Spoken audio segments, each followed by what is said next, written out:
Thank you very much, everyone. We were given a strong mandate with 8 million votes to pursue our purpose in this place, which is to restore the Canadian promise. That promise is that anyone who works hard gets a great life in an affordable home on a safe street. And that requires reversing the 10 years of inflationary deficit spending of the Liberal government. The Liberals are back with the same ministers, MPs, staff, and it turns out, for the most part, the same policy agenda. Earlier this week, I made it clear that we as Conservatives would vote in favour of any good policies that helped restore the Canadian promise, even if they did not go far enough or they were not as good as we would have proposed. That's why earlier this week we announced we'd support some of the government's albeit small tax measures. We said we would support them because they were a very small step in the right direction. And we said we will continue to do that. At the same time, we said we would vote against things that are bad for the country and that run against the platform that 8 million Canadians voted for. And that's what I'm here today to discuss with my Deputy Leader, Melissa Lantsman, whom I thank for her hard work. We ran on a platform of fiscal discipline to bring down the cost of government so that we could bring down the cost of living. But this week, Mark Carney introduced $500 billion of spending with no budget, the first time that has happened in decades. Not only that, but he's increasing government spending by 8%, with the lion's share of that spending going to bloated bureaucracy, consultants, and contractors. Bureaucracy will go up by 6%.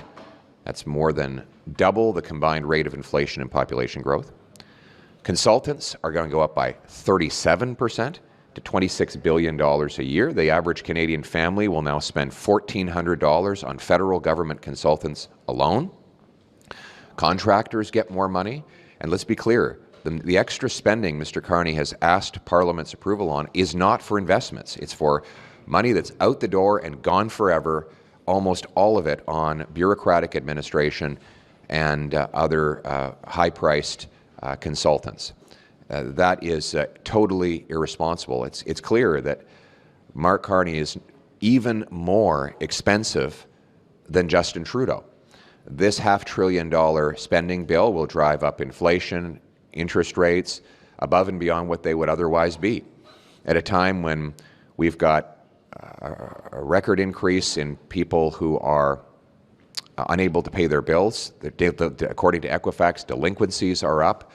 The number of people missing mortgage payments is up. 2 million people are lined up at food banks. And we have desperation in the streets. People cannot afford an even more expensive Liberal government.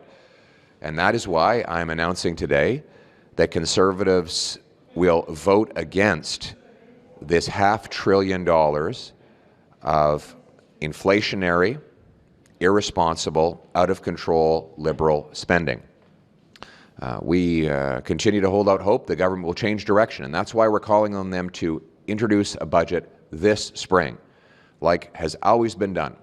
Mr. Harper was elected in 2011 in May. He had a budget the June that followed. There's no reason why the Prime Minister can't give Canadians a plan. He said he had a plan. A plan beats no plan. He said, well, a budget is a plan, and we need a plan. We cannot simply have more debt, bureaucracy, and inflation. We will continue to work hard for the Canadian people to restore the Canadian promise so that anyone who works hard gets a great life in an affordable home on a safe street, and that means fiscal discipline, cutting bureaucracy, consultants, foreign aid, and other excess and wasteful spending. And we call on the government to follow our lead on these. We've been leading the charge on the debate on carbon taxes, inflation, housing, resources, drugs, and crime.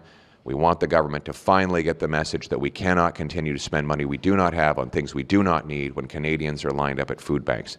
And so we will stand up for the principles we campaigned on, and we will vote against this $500 billion of inflationary, out-of-control, Liberal spending by Mark Carney. Thank you. Are you worried about a challenge to your leadership, Mr. Poilievre? No. The Toronto Star actually, though, reported about a conservative advisor saying that you were the reason that your party lost. Are you the reason? We got 2.5 4 million more votes, 25 more seats. We had the biggest vote count in our party's history, the biggest increase in our party's history, the biggest vote share since 1988. And we're going to continue to work to get over the finish line. Thank you. What specifically would you cut? Thank you. Just in English on this issue of this one economy bill that Mr. Carney, I think, is going to present to the First Ministers. Like, where do you land on that? We got to see it first. There's often a difference between what Liberals advertise and what they do, but look, it is our goal is to speed things up and remove barriers. I ran on an entire platform of eliminating governmental gatekeepers so that we could get things done quickly. If that's what this does, then we'll favor it, but we have to see what they say. Our approach is look at the bill and say, is it better? Is the country better or worse off with the bill? And that's why that's what we did on the tax bill, and that's what we're doing on the spending bill. That's what we'll do on the resource bill. I would just reiterate, though, the government is not saying anything about the big problems. You have to get rid of C-69 because it blocks projects, and even if the government decides it's going to circumvent C-69 on individual projects, there will be dozens of other projects that we might not even know about because investors will not come forward as long as they risk having to face the worst approval system in the world. Get rid of C-69. The shipping ban. How are you going to have a pipeline to the West Coast if you can't ship from the West Coast? The idea would not even get off the ground unless you get rid of C-48, the West Coast shipping ban. The energy production cap means that future pipelines might not be able, the government of Canada might not allow enough production to fill future pipelines, which reduces the likelihood of a pipeline builder would come along and build it. So these sort of like picking 5 or 10 projects that the government favors, it might be better than nothing, but it's not the solution that we need to get things built. We need to repeal C-69, C-48, the energy cap, the electric vehicle mandate, and unlock the incredible power of our resources to build powerful paychecks and, most importantly, to make us independent and self-reliant from the Americans. Thank you very much.